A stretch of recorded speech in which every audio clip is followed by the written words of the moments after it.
G'day, I just finished up a really good appointment with one of my existing clients, quite a wealthy chap, and the income is very high, about probably $350 a year.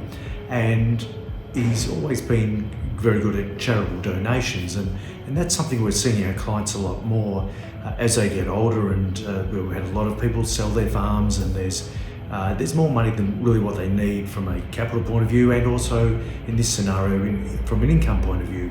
So it was a really good point that we come up with, that gifting along the way and making donations is far more tax effective than gifting money via the estate. So via a will, you can say I'd like to, money to go to the Red Cross, the Salvation Army. Now that's all going to be after tax is paid. But if you do it progressively along the way, you actually claim a tax deduction. So where this chap is going to be paying tax at the highest marginal tax rate of 47%, he can gift away now and bring his marginal tax rate down to as much as he wants. And it means that he's going to save on the money that he's gifted, 47%. So that goes to the charitable donation. They do great work.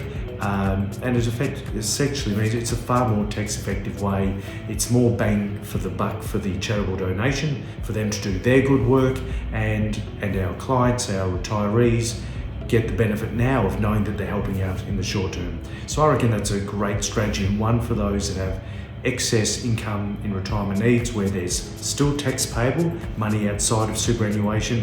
It's a great strategy to explore. Definitely do the donations through the estate, but it's another great alternative to consider.